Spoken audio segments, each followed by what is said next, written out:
Welcome to all of you. आप सभी का स्वागत है आपके अपने YouTube channel IT study and job alert में।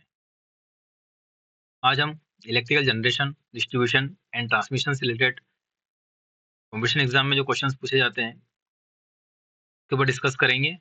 साथ ही ये जो क्वेश्चंस हमने लिए हैं वो आईटीआई और जितने भी आईटीआई से रिलेटेड कॉम्पिटिशन एग्जाम्स है उनके लिए बहुत महत्वपूर्ण है।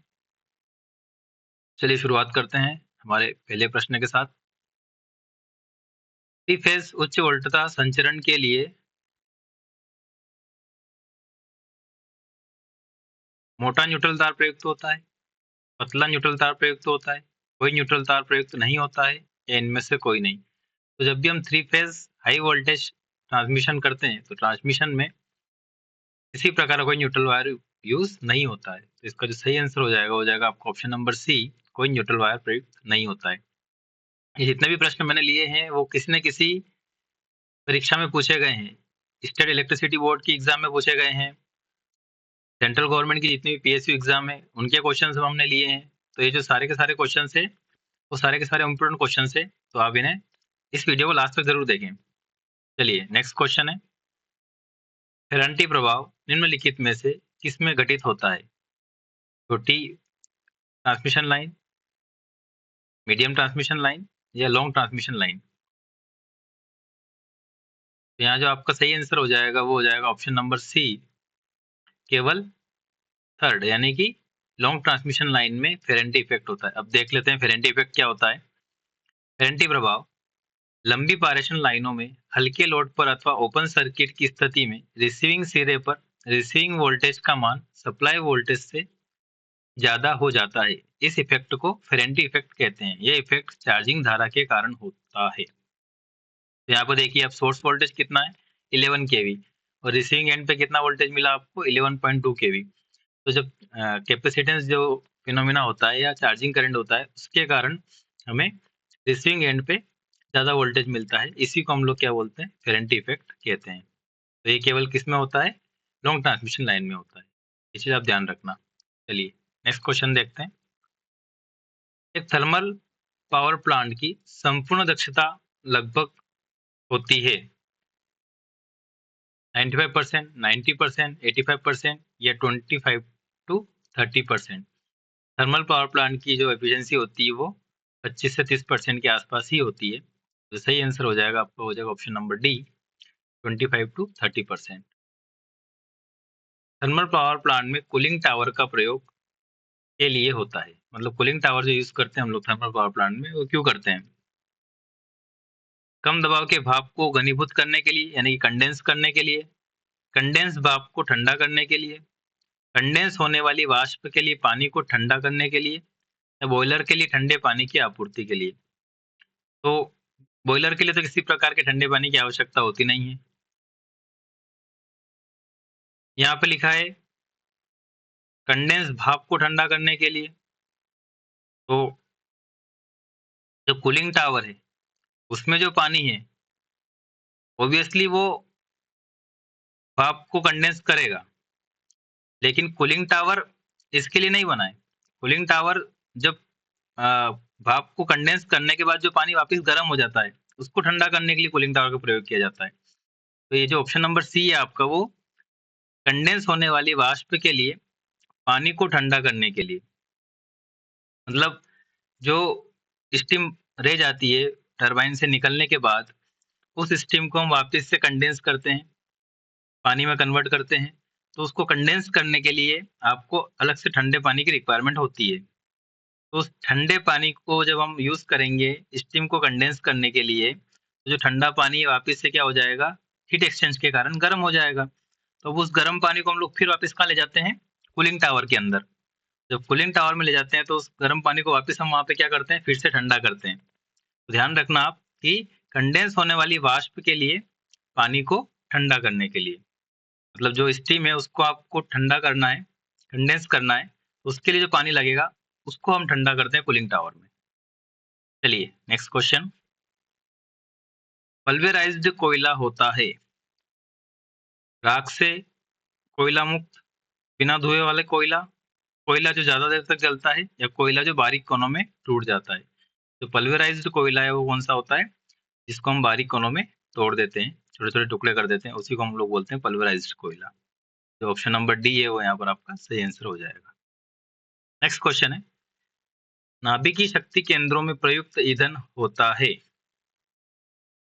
यूरेनियम, यूरेनियम 235, थोरियम 232, प्लूटोनियम 239 या उपरोक्त सभी। तो ये सभी के सभी जो हैं आपके नाभिकीय शक्ति केंद्रों में ईंधन के रूप में मुख्यतः प्रयोग होते हैं।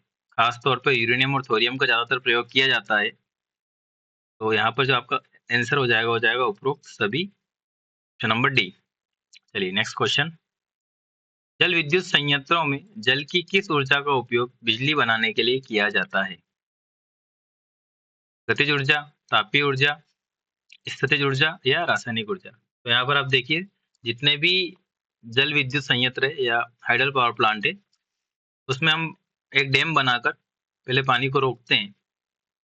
एक हाइट पर हम पानी को स्टोर करते हैं, उसके बाद पेन स्टॉक के माध्यम से टरबाइन तक पानी को छोड़ा जाता है। तो एक हाइट पर अगर कोई चीज रखी हुई है तो उसके अंदर कौन सी ऊर्जा होगी? स्थितिज ऊर्जा। तो यहाँ पर जो आपका सही आंसर हो जाएगा स्थितिज ऊर्जा। पानी को स्टोर करना एक हाइट पर, तो उसके अंदर एक पोटेंशियल एनर्जी होती है। तो पोटेंशियल एनर्जी के माध्यम से हम लोग बिजली बनाते हैं।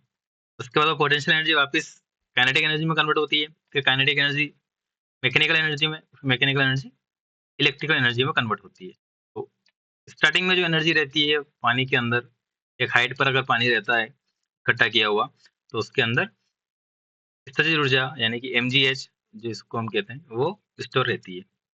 इसका जो सही आंसर हो जाएगा स्थितिज ऊर्जा। ध्यान रखने वाली बात है, कई बार स्टूडेंट गलत गतिज ऊर्जा लगा के आ जाते हैं, क्योंकि पानी को जब फोर्स से छोड़ते हैं टरबाइन के ऊपर तो सबको दिमाग में ही रहता है कि गतिज ऊर्जा उसके अंदर है। नहीं, पानी को स्टोर किया हुआ है आपने, तो उसके अंदर सबसे पहले कौन सी ऊर्जा है? स्थितिज ऊर्जा है।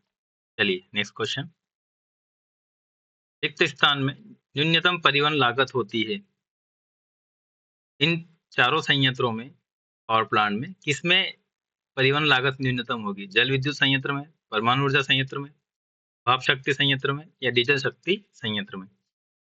तो इसका जो सही आंसर हो जाएगा आपका जल विद्युत संयंत्र। इसमें किसी प्रकार के आपको फ्यूल वगैरह के लिए परिवहन की आवश्यकता नहीं होगी, जबकि परमाणु ऊर्जा में भी आपको फ्यूल कहीं और से लाना होगा, उसके लिए आपको परिवहन व्यय लगेगा। भाप शक्ति संयंत्र में आपको कोयला वगैरह कहीं और से लेना होता है, तो उसके लिए भी आपको परिवहन व्यय लगता है। तो डीजल शक्ति संयंत्र में भी आपको डीजल कहीं और से हम लोग लेके आते हैं पावर प्लांट तक, तो उसमें भी आपको परिवहन व्यय लगता है। लेकिन जल विद्युत संयंत्र में किसी प्रकार का कोई भी फ्यूल की रिक्वायरमेंट नहीं होती है अलग से, तो इसमें कोई परिवहन व्यय नहीं लगता है। एक डैम बना होता है, बारिश के दिनों में जब बारिश होती है तो ऑटोमेटिक वहाँ पर वाटर आपका इकट्ठा हो जाता है पानी, और उसके बाद हम उसका यूज़ बिजली बनाने में कर लेते हैं। तो जल विद्युत संयंत्र ही एक ऐसा संयंत्र है जिसमें बहुत मिनिमम परिवहन व्यय लागत होती है। नेक्स्ट क्वेश्चन है, भारत में उत्पादित ऊर्जा का उच्चतम प्रतिशत निम्न में से कौन से स्रोत से है?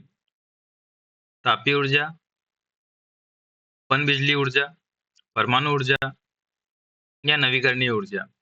तो जो भारत में सबसे ज़्यादा एनर्जी, इलेक्ट्रिकल एनर्जी अगर जनरेट हो रही है तो वो हो रही है थर्मल पावर प्लांट से, यानी कि तापीय ऊर्जा से। जितने भी थर्मल पावर प्लांट है इंडिया में, उन्हीं के कारण मैक्सिमम इलेक्ट्रिसिटी जनरेट हो रही है। बाकी पन बिजली ऊर्जा, परमाणु ऊर्जा, नवीकरणीय ऊर्जा, इनसे बहुत कम बिजली इंडिया में जनरेट होती है। जिसका सही आंसर हो जाएगा आपका तापीय ऊर्जा, ऑप्शन नंबर ए। निम्न में से कौन एक नवीकरणीय संसाधन है? सौर ऊर्जा, प्राकृतिक गैस, कोयला या खनिज। तो यहाँ पर सौर ऊर्जा जो है आपका वो एक नवीकरणीय संसाधन है। यहाँ पे याद रखना इन चीज़ों को, इस टाइप से भी क्वेश्चंस पूछ सकते हैं। आईटी की एग्जाम में भी आ सकते हैं, और किसी कॉम्पिटिशन एग्जाम में भी अगर बहुत लो लेवल का अगर उसे क्वेश्चन बनाना है तो इस टाइप के क्वेश्चंस वो पूछ सकता है।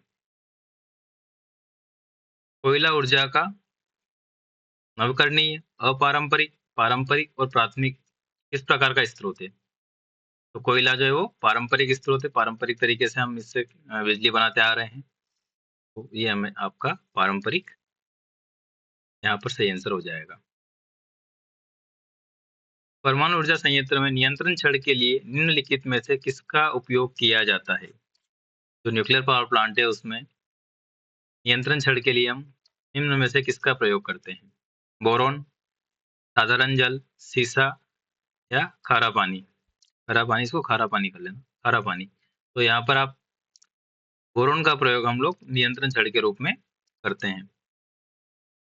आईटीआई की जो एग्ज़ाम्स हैं, आईटीआई से रिलेटेड जितने भी कॉम्पिटिशन एग्ज़ाम्स हैं, उसमें बहुत बेसिक और प्रैक्टिकल क्वेश्चंस अक्सर पूछे जाते हैं। प्रैक्टिकली या स्किल टाइप से क्वेश्चंस पूछे जाते हैं। तो हमें केवल थ्योरेटिकल चीज़ों पे ध्यान नहीं देना है, साथ में प्रैक्टिकल चीज़ों को भी कवर करके चलना है, प्रैक्टिकली भी सोचना है हर चीज़ के बारे में, कि इसके पीछे क्या रीज़न है, इसके पीछे क्या रीज़न है। तो जब हम थोड़ा-सा प्रैक्टिकली भी स्ट्रॉन्ग रहेंगे, तो गलतियाँ होने के चांसेस कम हो जाएँगे और मार्क्स अच्छे आने के चांसेस बढ़ जाएँगे। चलिए नेक्स्ट क्वेश्चन देखते हैं। वाटर हैमर प्रभाव कहाँ दिखता है? पेनस्टॉक में, सर्ज टैंक में, फोरबे में और टरबाइन में। ये चारों के चारों जो पार्ट हैं वो किसके पार्ट हैं? हाइडल पावर प्लांट के, जल विद्युत शक्ति संयंत्र के ये चारों के चारों पार्ट हैं। पेनस्टॉक, सर्ज टैंक, फोरबे और टरबाइन। तो वाटर हैमर, हैमर से पता चलता है कि कहीं न कहीं चोट पहुँचाना। तो पानी के कारण कहीं न कहीं प्रेशर पड़ता है, उसी को हम लोग बोलते हैं वाटर हैमर इफ़ेक्ट।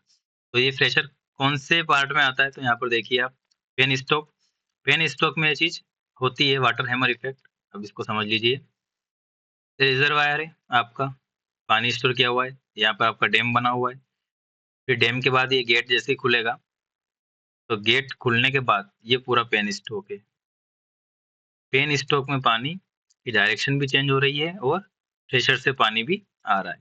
तो पेन स्टॉक के अंदर ही हमें पानी का ज़्यादा प्रेशर देखने को मिलता है और उसी को हम लोग वाटर हैमर इफ़ेक्ट कहते हैं। वाटर हैमर इफ़ेक्ट कहाँ देखने को मिलेगा हमको? पेन स्टॉक में। उसके आगे फिर इनटेक वॉल्व लगा हुआ है और फिर सीधे अपना टरबाइन के अंदर पानी चला जाता है।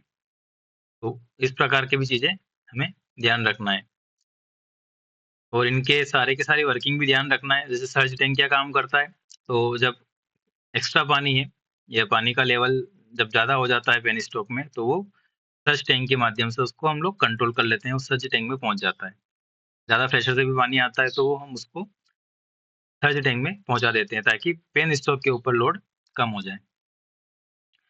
ऐसे ही अलग-अलग टाइप के डैम होते हैं, अलग-अलग टाइप के टरबाइन होते हैं, तो उनके बारे में भी आप लोग पढ़ लेना। कौन-सा टरबाइन कहाँ यूज़ होता है, कौन-सा स्पीड के लिए टरबाइन करते हैं, कांस्टेंट स्पीड वाले टरबाइन कौन से हैं, ऐसे अलग-अलग टरबाइन भी हैं। तो ये भी आप थोड़ा-सा इनको पढ़ना। अ, जनरेशन में इस टाइप के क्वेश्चन भी आ सकते हैं।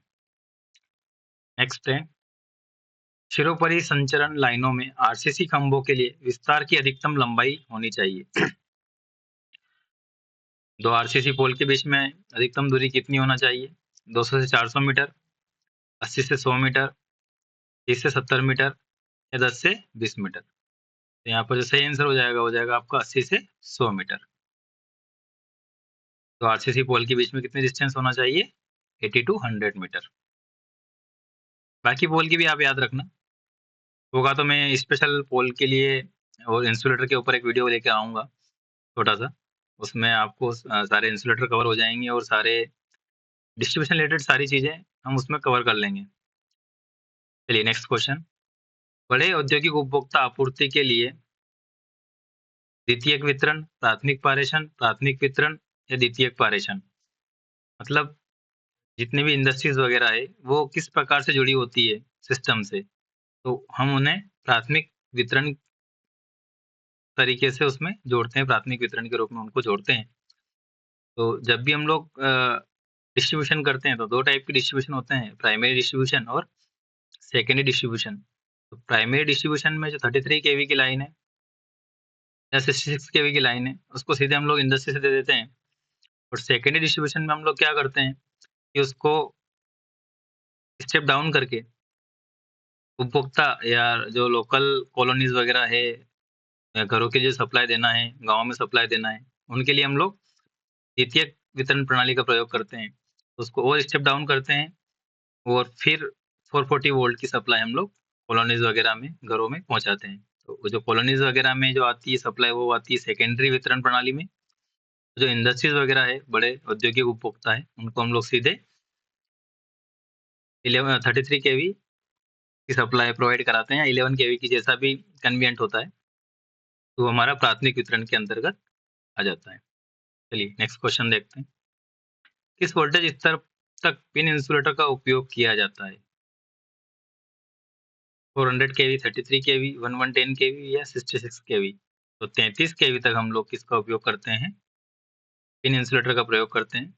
फिर उसके बाद सस्पेंशन इंसुलेटर का प्रयोग किया जाता है और इंडिविजुअल एक इंसुलेटर जो होता है वो 11 केवी का होता है। लेकिन 33 केवी तक हम पूरा पिन इंसुलेटर का प्रयोग करते हैं। जो इसमें हम 3-4 इंसुलेटर लगे रहते हैं, एक साथ जुड़े हुए रहते हैं आपस में वो। ध्यान रखना, 33 केवी के बाद हम लोग पिन इंसुलेटर का प्रयोग नहीं करते हैं। उसके बाद हम लोग सस्पेंशन इंसुलेटर का प्रयोग करते हैं। इनके ऊपर मैं स्पेशल एक वीडियो लेके आऊँगा, इंसुलेटर के ऊपर डिटेल में आपको सारे इंसुलेटर के बारे में बताऊँगा मैं। चलिए नेक्स्ट क्वेश्चन देखते हैं। द्विपरिपथ प्रेषण लाइन में होंगे। ये क्वेश्चन भी एग्ज़ाम में पूछे जा चुके हैं, स्टेट इलेक्ट्रिसिटी बोर्ड में आ चुका है क्वेश्चन। उसके अलावा एमपी में आईटीआई ट्रेनिंग ऑफिसर की एग्ज़ाम में भी ये क्वेश्चन पूछा गया था पहले, कि द्विपरिपथ प्रेषण लाइन जो टावर लाइन होती है या जिसमें हम लोग डबल ट्रांसमिशन करते हैं। 3 फेज़ एक तरफ होते हैं, फिर दूसरे 3 फेज़ एक तरफ होते हैं और ऊपर एक अर्थ वायर जाता है। ध्यान रखना इसमें 7 चालक, जिसमें एक पृथ्वी चालक भी शामिल है। जो द्विपरिपथ प्रेषण लाइन है, द्विपरिपथ प्रेषण लाइन में 3 फेज़ जाते हैं, एक तरफ पोल के और दूसरी तरफ भी 3 फेज़ सप्लाई जाती है। तो 3 फेज़ के 3 वायर ये हो गए और 3 वायर दूसरे 3 फेज़ के हो गए। तो टोटल कितने वायर हो गए? 6 वायर और ऊपर एक जाता है अर्थ चालक या अर्थ कंडक्टर जिसको हम कहते हैं। तो टोटल कितने हो गए? 7 कंडक्टर हो गए। ये चीज़ ध्यान रखना आप। नेक्स्ट क्वेश्चन है, एसीएसआर चालकों में एल्यूमीनियम से बने सभी चालक, एल्यूमीनियम से बने बाहरी चालक, एल्यूमीनियम से बना आंतरिक चालक या एल्यूमीनियम से बना कोई चालक नहीं। ध्यान देना कि एसीएसआर का फुल फॉर्म है aluminium conductor steel reinforce. Aluminium conductor मतलब उसमें एल्यूमीनियम कंडक्टर भी होंगे और स्टील का रेनफोर्स मतलब एक स्टील का वायर भी होगा, 1 या 2 जैसा भी कन्वीनिएंट रहता है। तो एल्यूमीनियम से जो चालक बने होते हैं वो कहाँ होते हैं? बाहरी होते हैं। यहाँ पर देखिए आप, ये सीएसआर कंडक्टर है। तो जो बाहरी कंडक्टर है वो सब किसके हैं? एल्यूमीनियम के हैं और अंदर जो कंडक्टर है ये किसके हैं? स्टील रेनफोर्स्ड है। ये भी यहाँ पर भी ये बाहरी जो कंडक्टर है वो किसके दिख रहे हैं आपको? एल्यूमीनियम के, और जो अंदर का जो कंडक्टर है ये किसका है? स्टील का है।